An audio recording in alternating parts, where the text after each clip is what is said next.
समय सार पर, जीवन का सर्वस्व समर्पण समय सार पर। समय सार की विषय वस्तु में नित्य रमे मन, समय सार के ज्ञान ध्यान में बीते जीवन। शुद्ध भाव से विरेचन पुण्य पाप का, शुद्ध भाव से करूं विवेचन समय सार का।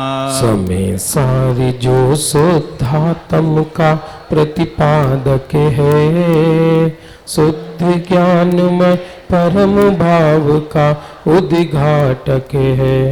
महिमा शुद्ध स्वभाव की, जिसकार न पार, समय सार गाता रहे अद्भुत अपरंपार। देखिए बीच में जगह छोड़ करके भाई पीछे बैठे हैं, क्या ज़रूरत है भाई जगह छोड़ने की? आप सामने आए, सभा की मुख्य धारा में सम्मिलित हों, अलग से दिखने की ज़रूरत नहीं है। वक्ता को भी अच्छा लगेगा, सभा थोड़ी भरी भरी और व्यवस्थित लगे। सुमत प्रकाश जी को भी बार बार कहना पड़ता है, इसलिए हमेशा ध्यान रखें कल से सूचना नहीं देनी पड़े, आप बीच में गैप छोड़ करके नहीं बैठें, ये विशेष अनुरोध है। हाँ बहनें भी, जो देखिए पीछे एक 4-5 लोगों का ग्रुप बैठा हुआ है, ये जो बहनें बात कर रही हैं और 4-5 लोगों का ग्रुप बैठा हुआ है, वो कृपया उठ करके आगे आ जावें। और अभी पीछे जो बैठी हैं उनके पीछे भी उठ करके आप सामने इधर आ जाइए ना, सामने, क्या इसमें दिक्कत है?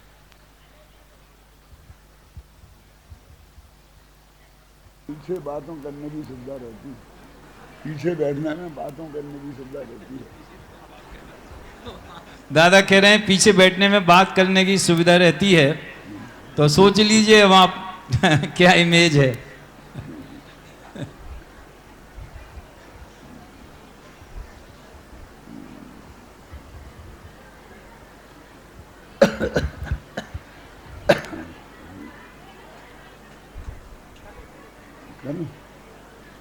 संतप्त मानस शांत हों, जिनके गुणों के गान में वे वर्धमान महान, जिन विचरे हमारे ध्यान में।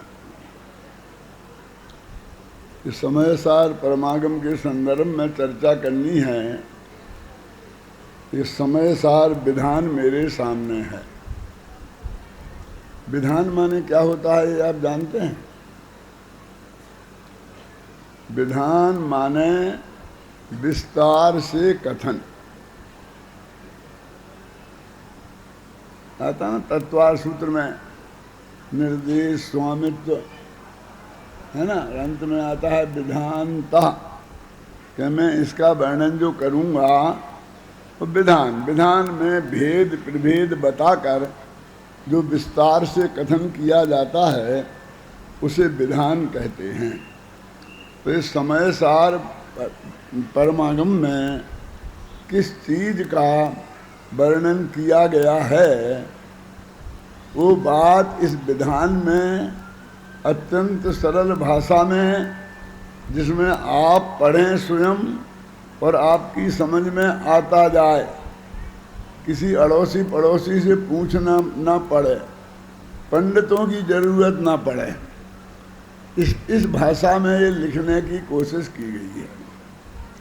अपन अभी मंगलाचरण पढ़ा, जिसका पाठ अपन रोजाना करेंगे, मंगलाचरण का तो रोजाना करेंगे अभय कुमार जी, और फिर जिस दिन जिस पूजन होनी होगी उस पूजन की जयमाला का पाठ करेंगे। अर्थ भी ऐसे ही करेंगे। अपने यहाँ यही पद्धति है ना, जब विधान होते हैं तो उनकी जयमालाओं का अर्थ विद्वानों के माध्यम से कराया जाता है। और जहाँ जहाँ जरूरत पड़ती है तो अष्टकों का भी अर्थ कर देते हैं।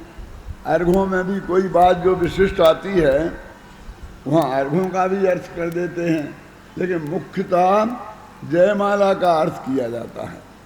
यहाँ आपके शिविर में तीनों विधान करने का निश्चय किया गया है। समय सार विधान, प्रवचन सार विधान और नियम सार विधान।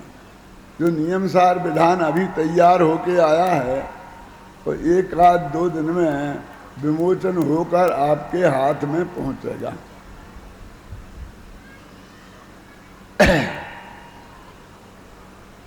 वस्तुतः अपने यहाँ जो ये परंपरा चली है,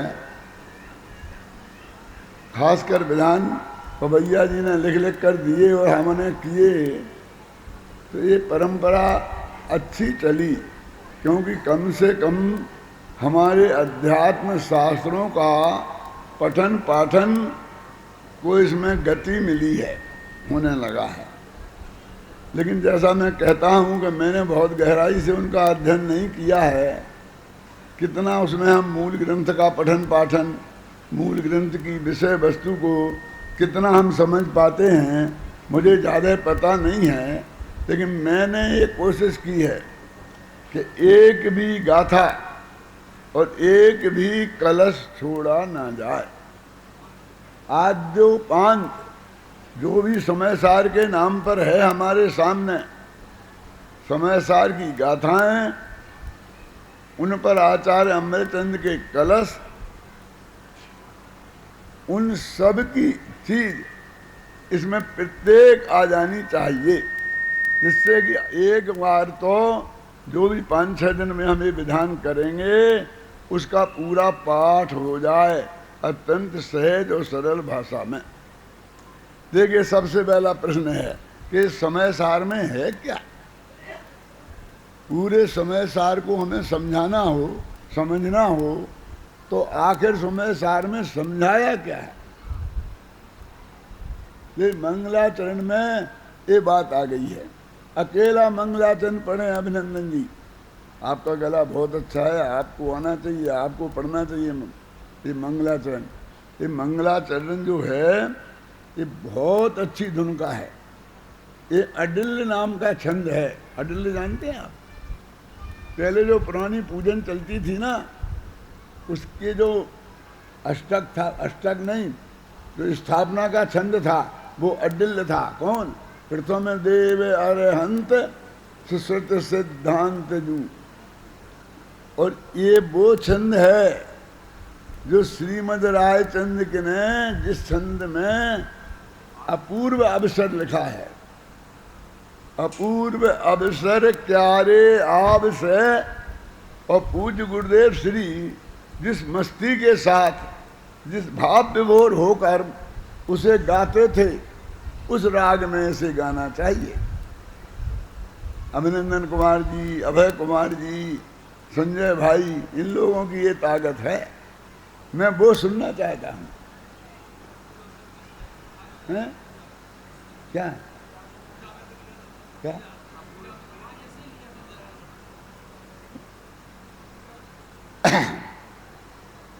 और इसमें और कुछ नहीं बताया। क्या बताया है कि समय सार में क्या बताया है।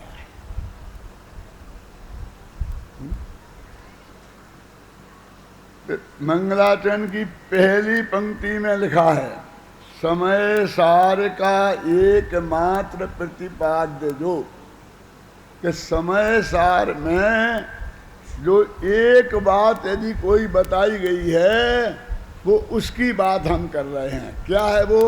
अभी बताएंगे, जल्दी मत करो। समय सार का एकमात्र प्रतिपाद्य जो, प्रतिपाद्य जानते हो? जिसका वर्णन करना होता है उसे प्रतिपाद्य कहते हैं। जो वर्णन करता है उसे प्रतिपादक कहते हैं। जो वो वर्णन है उसे प्रतिपादन कहते हैं। 3 हो गए, प्रतिपादन, प्रतिपादक और प्रतिपाद्य। कुंद कुंद आचार्य है प्रतिपादक, और त्रिकाली ध्रुव भगवान आत्मा है प्रतिपाद्य, और ये समय सार है प्रतिपादन।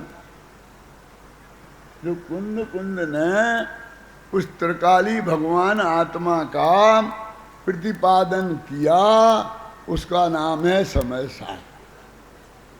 तो समय सार का एकमात्र प्रतिपाद्य जो समय सार में जिसकी एकमात्र और क्या कहा, ये तुम्हारा आत्मा फात्मा तो ठीक है, लेकिन और क्या कहा कि और मोर कुछ नहीं कहा। एकमात्र प्रतिपाद्य समय सार में अकेले भगवान आत्मा का वर्णन है कि वो प्रमत्त अप्रमत्त भी तो हमने सुना था, वो भूतार्थ अभूतार्थ भी तो हमने सुना था कि सुना होगा। ध्यान से सुनते तो मालूम पड़ता वो प्रमत्त और अप्रमत्त भी वो ये ही आत्मा है। भूतार और अभूतार्थ की जो बात कह रहे हैं वो इसी के बारे में कह रहे हैं। समय सार का एकमात्र प्रतिपाद्य जो और आत्मख्याति का एकमात्र आराध्य जो। आत्मख्याति जानता है, जानते हैं आप क्या है? आचार्य अमृत चंद्र ने समय सार पर 1000 वर्ष पहले संस्कृत भाषा में जो टीका लिखी, उस टीका का नाम है आत्मख्याति। वो इतनी महान है कि पंडित टोडरमल जी ने रहस्यपूर्ण चिट्ठी में जब मुल्तान वालों को जवाब दिया तो उसमें लिखा कि यदि तुम्हें करुणान योग का अभ्यास करना है, कर्म सिद्धांत का अभ्यास करना है, तो गोमठ सार ग्रंथ का अभ्यास करना, और आत्मा की बात समझना है तो आत्मख्याति पढ़ना। ये नहीं लिखा कि समय सार पढ़ना।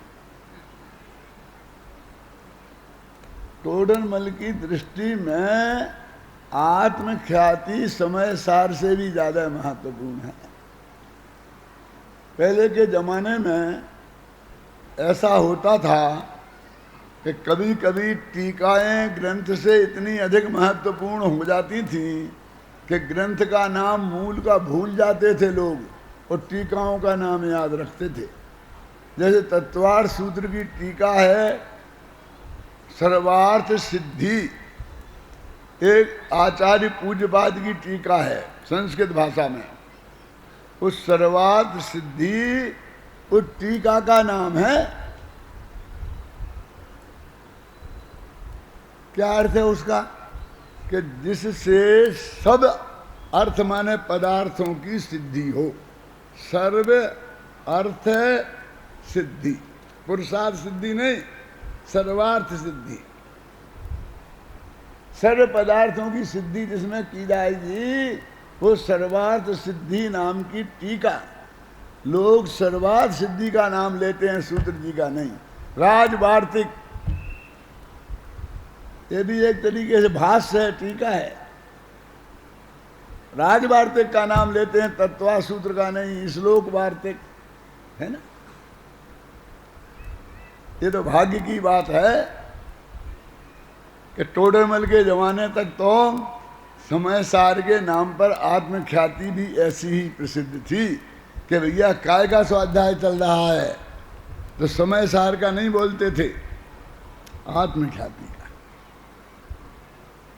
तो समय सार का एकमात्र प्रतिपाद्य जो आत्मख्याति का एकमात्र आराध्य जो।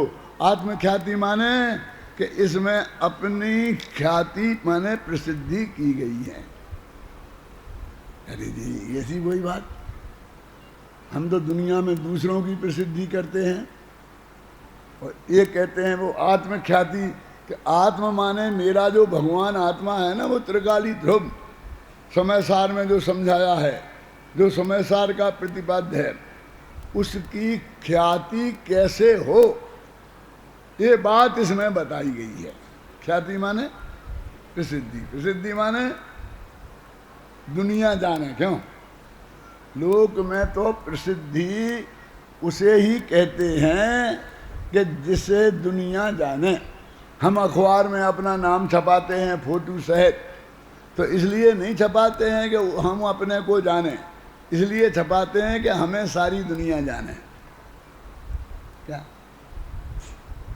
तो आत्मा की ख्याति कि सारी दुनिया आत्मा को जाने, इसके लिए नहीं कि मैं अपने आत्मा को जानूं, जानूं भी मैं और जिसे जानना है वो भी मैं, दूसरे का कोई काम नहीं। जानने वाला भी मैं और जिसे जानना है वो भी मैं। जिसे जानना है वो समय सार, और जो जानेगा जिस तरह जानेंगे, जानने की जो प्रक्रिया, उसका नाम आत्मख्याति। अपने आत्मा को स्वयं जानना, इसका नाम है आत्मख्याति। आत्मख्याति माने आत्मानुभूति, आत्मानुभूति माने सम्यक दर्शन, शुद्धोपयोग। कैसे जाना जाएगा आत्मा? बोलो पूर्वी जी, आत्मा जाना कैसे जाएगा? अनुभव से ही जाना जाएगा ना। अपने आत्मा को हमें स्वयं जानना है। जैन धर्म में एकमात्र काम है आत्मा का जानना, और कोई दूसरा काम नहीं है। मैं तो ज्ञाता दृष्टा आत्म राम हूँ, बर्णी जी ने लिखा है। हूँ स्वतंत्र निश्चल निष्काम और ज्ञाता दृष्टा आत्म राम। तो मैं जानने देखने वाला तत्व हूँ कि किसे? जब वैसे तो दुनिया को जानना मेरा स्वभाव है, उसकी तो बात मैं आपसे क्या करूं, लेकिन मेरा तो असली उद्देश्य अपने आत्मा को जानना है, उसका नाम आत्मख्याति। तो समय सार का एकमात्र प्रतिपाद्य जो आत्मख्याति का एकमात्र आराध्य जो अज अनादि अनिधन अविचल सद्भाव जो, वो कैसा है? अज है। अज जानते हो? अरे रामचंद्र जी के बाप के बाप नहीं जानते? रामचंद्र जी के पिताजी का नाम क्या था? और दशरथ के पिताजी का नाम क्या था? अज नहीं।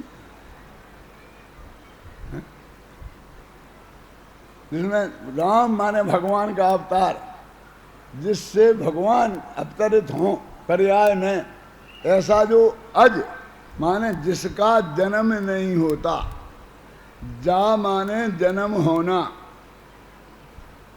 और अज माने जन्म नहीं होना। ये बताया था अजैर इष्टभ्य, माने हमें भगवान की पूजा उस पदार्थ से करना चाहिए कि जो पदार्थ बोने पर उगे नहीं। क्या समझे? जमीन में बोए तो उगे नहीं, ऐसा 3 साल पुराना जो अनाज है उससे भगवान की पूजा करना चाहिए, ऐसा आज्ञा दी थी। अजैर यष्टव्या, लोगों ने अज का अर्थ का बकरा है, और बकरा से पूजा माने बकरा को काट के मारने लग गए। लंबा चौड़ा किस्सा है अपने यहाँ नारद का, पर्वत का, मैं अभी नहीं सुनाऊंगा। अज माने देखो, अपन चावल में क्यों पूजा करते हैं? गेहूं चढ़ाएं तो क्या दिक्कत है? क्योंकि गेहूं बोने पर उगता है, चावल बोने पर उगता नहीं। क्यों नहीं उगता है? क्योंकि उसका छिलका निकाल दिया, तो वो अज हो गया। समझे ना? माने उसमें जीव तो है ही नहीं, लेकिन कोई जीव आ भी नहीं सकता। अभी तो है ही नहीं, लेकिन भविष्य में आ जाएगा ऐसा भी नहीं है। समझे ना? कोई आ भी नहीं सकता। ऐसी पदार्थ से हमें भगवान की पूजा करना चाहिए। इससे क्या भावना आती है? ये भावना आती, एक भी जीव का नाश तो होना ही नहीं चाहिए, लेकिन जिसमें आकर जीव पैदा हो सकते हैं उस पदार्थ का भी नाश नहीं होना चाहिए। कितनी गहराई से अहिंसा पर विचार किया हमारे आचार्यों ने। और हमने अब दीपक जलाना, आरती आरती आरती आरती। क्या एक इंद्री दीपक एक इंद्री जीव नहीं है? उसे बुझाएंगे तो दीपक की हत्या नहीं हुई वो।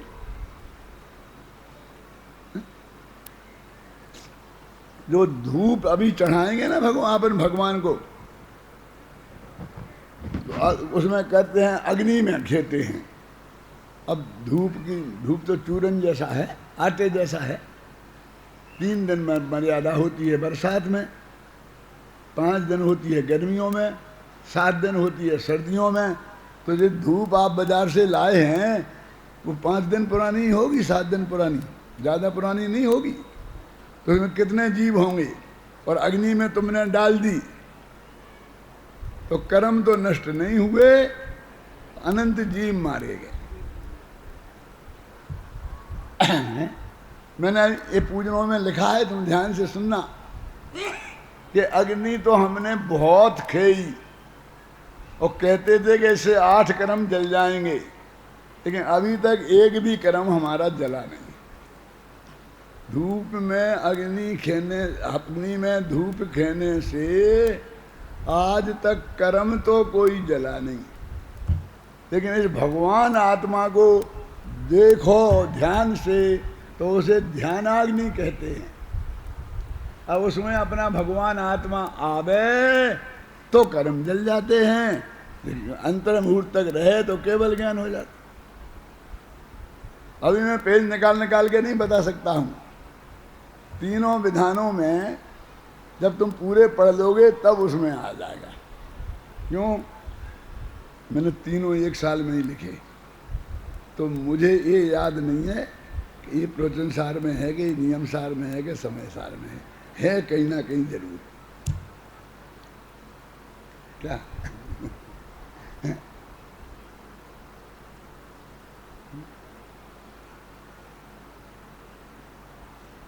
देखो, आज का मतलब समझ में आ गया ना। जो बोने पर उगे नहीं, जिसका द्वारा जन्म नहीं हो, वो हमारा समझाया है वो समय सार। अमृतचंद ने क्या समझाया है वो समय सार। देखो, आज अनादि अनिधन अविचल, जिसम में आ से शुरू होता है। सब छोटे छोटे अक्षर हैं। तुम लोग तो सब पढ़ती हो ना साहित्य, तो उसमें ये शब्द अलंकार है, फिर अनुप्रास है, नियमक है, इसमें अक्षर छोटे छोटे हैं, फिर बड़े हैं। ये सब बहुत साधारण बात नहीं है। लेकिन मैं क्लास नहीं ले रहा हूँ उसकी, तुम्हारी हिंदी भाषा की, कि ये पढ़ाऊँ तुम्हें। लेकिन इसमें देखो तुम, अज अनादि अनिधन अविचल सद्भाव जो त्रैकाल के ध्रुव, वो 3 काल रहने वाला है। गुरुदेव के मुंह से निकलता त्रैकाल ध्रुव भगवान आत्मा। और ध्रुव माने जो धूजता नहीं है। ध्रुव माने जो धूजता नहीं है, एकदम अचल, सुखमय, अनंत सुखमय।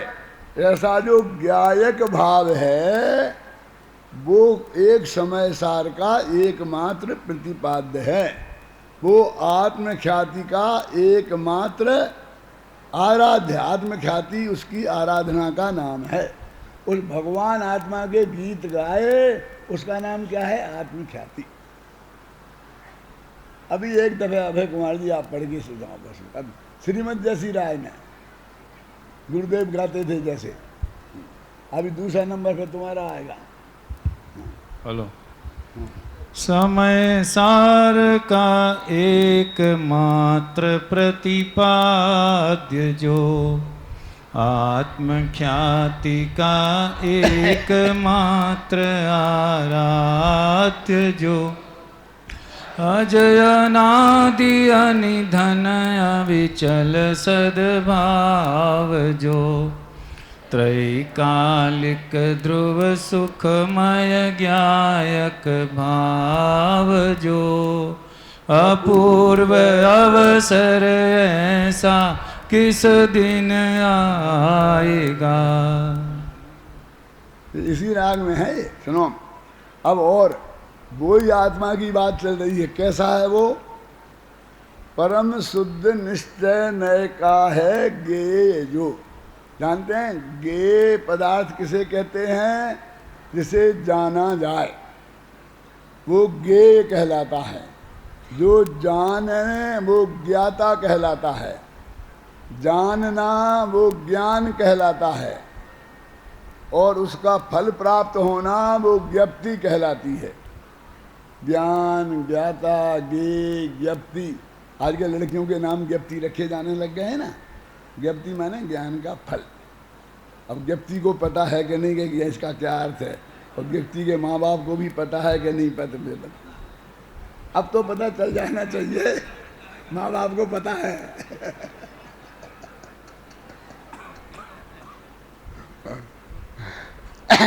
परम शुद्ध निश्चय नय का है ज्ञेय जो, मैंने परम शुद्ध निश्चय नय उस भगवान आत्मा की बात करता है, ना जिसमें पर है ना जिसमें पर्याय है।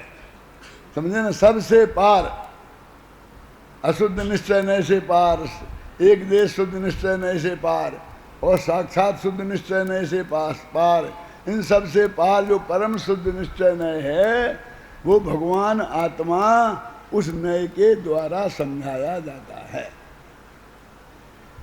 परम शुद्ध निश्चय नय का है ज्ञेय जो, तो सत श्रद्धा का एकमात्र श्रद्धेय जो।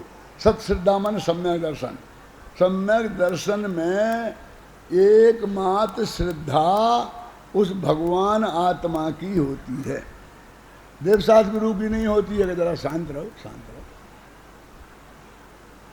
अभी इतनी सुनो कि उस एक आत्मा की होती है। अभी आप कहोगे कि देवशास्त्र गुरु की नहीं होती कि होती, मैं नहीं बना। आप श्रद्धा माने जानते हैं कि क्या है?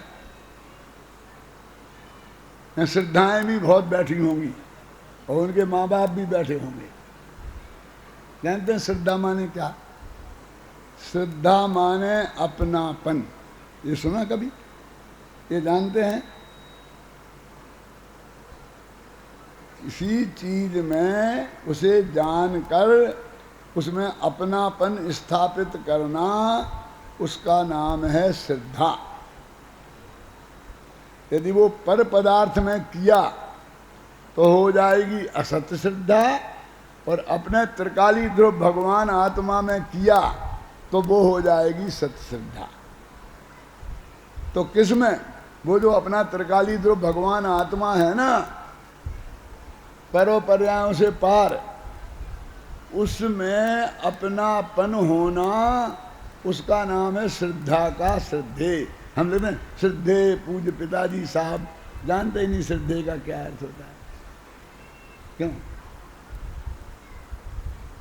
फिर परम श्रद्धेय तो अरहंत भगवान है। परम, यहाँ तो कह रहे अरहंत सिद्ध भी परम श्रद्धेय नहीं है, और तुम अपने माँ बाप को बना रहे। ये तो कह रहे वो अपना भगवान आत्मा ही एकमात्र सत्य श्रद्धा का श्रद्धेय है, बाकी सब व्यवहार है। देवशास्त्र गुरु की श्रद्धा तो भी व्यवहार है, व्यवहार से अपन उन्हें श्रद्धेय कहते हैं। इसलिए क्यों कहते हैं? इसलिए कहते हैं उनने हमें वो श्रद्धेय बताया, इसलिए उन्हें भी श्रद्धेय कहते हैं। समझे ना? जिनने हमें ये बताया कि त्रिकाली ध्रुव भगवान आत्मा श्रद्धेय है, श्रद्धेय बोलते हैं। सत्य श्रद्धा का एकमात्र श्रद्धेय जो परम ध्यान का ध्येय, और जो परम ध्यान माने शुक्ल ध्यान, शुद्धोपयोग, उसका एकमात्र ध्येय अपना त्रिकाली ध्रुव भगवान आत्मा है। कौन सा आत्मा? जिसे समय सार में बताएंगे कि तुम तो पहले ही दिन बता दिया कि पहले ही दिन बताएंगे, और अंतिम दिन भी बताएंगे, और बीच में भी बताएंगे, और बताते ही रहेंगे। ऐसा है। देखो, सत्य श्रद्धा का एकमात्र श्रद्धेय जो परम ध्यान का, परम ध्यान का ध्येय, उसे ही ध्याऊं मैं, और उसे प्राप्त कर उसमें ही रम जाऊं मैं। बस इससे मोक्ष हो जाएगा। मोक्ष का एकमात्र उपाय यही है। इसी का नाम सम्यक दर्शन ज्ञान चारित्र है। अभी कहते समय, हाँ पूर्ण भैया समय सार का एकमात्र प्रतिपाद्य जो, आत्मख्याति का एकमात्र आराध्य जो, अज अनादि अनिधन अविचल सद्भाव जो, त्रैकालिक ध्रुव सुखमय ज्ञायक, परम शोध निश्चय नय का है ज्ञेय जो, सत श्रद्धा का एकमात्र श्रद्धेय जो, परम ध्यान का ध्येय उसे ही ध्याऊं मैं, उसे प्राप्त कर उसमें ही रम जाऊं मैं।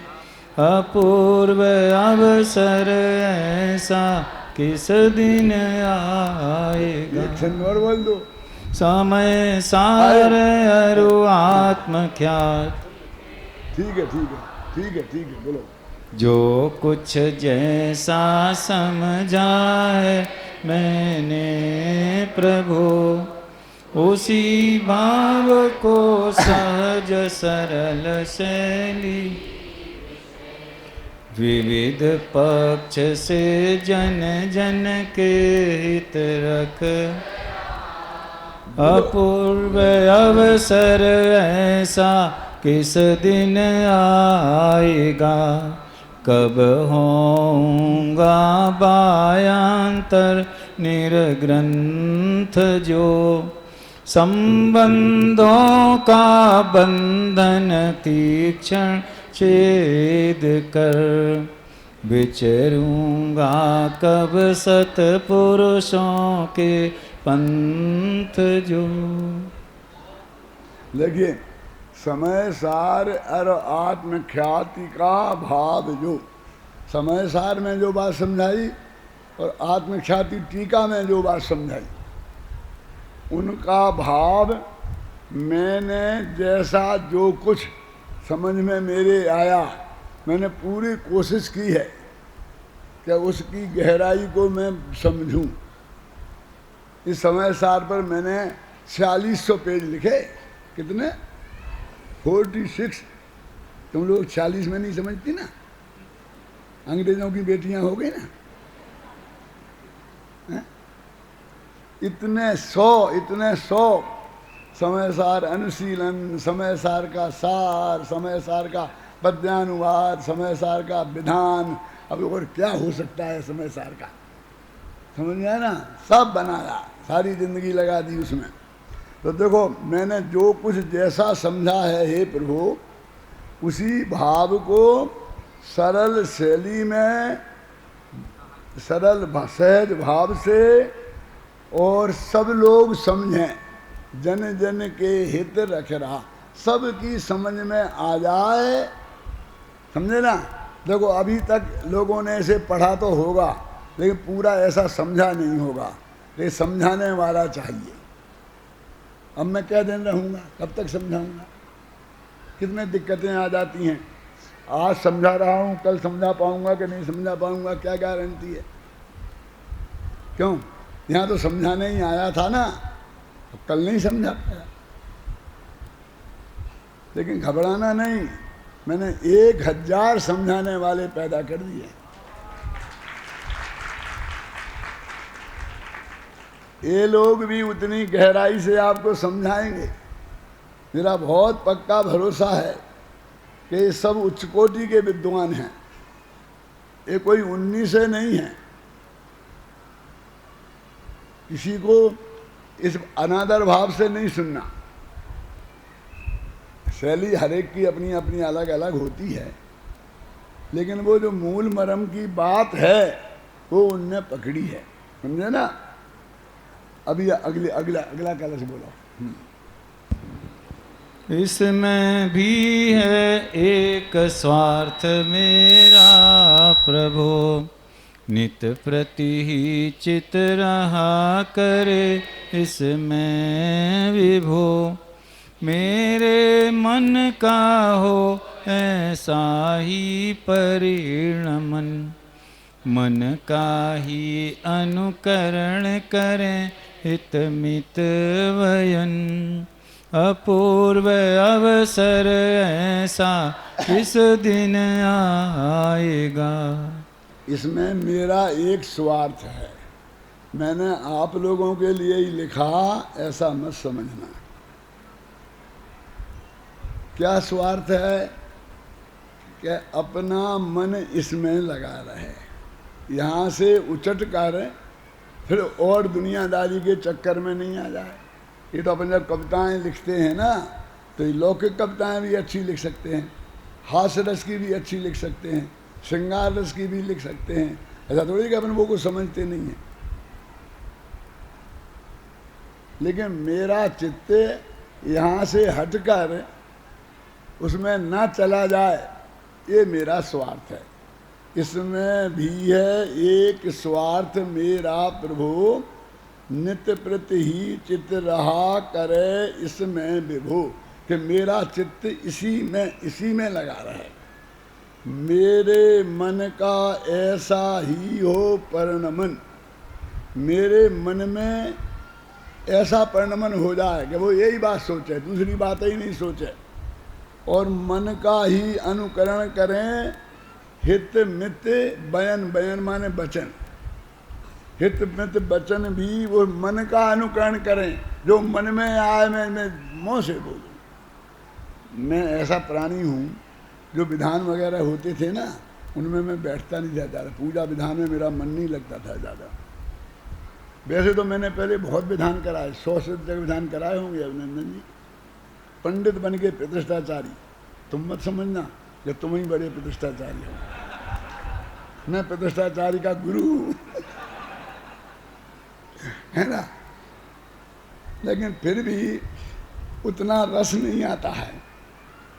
जैसी स्वाहा स्वाहा होती है ना, उसमें मुझे उतना मज़ा नहीं आता है, तो मैं बहुत कम बैठता हूँ, अपना स्वाध्याय करता रहता हूँ।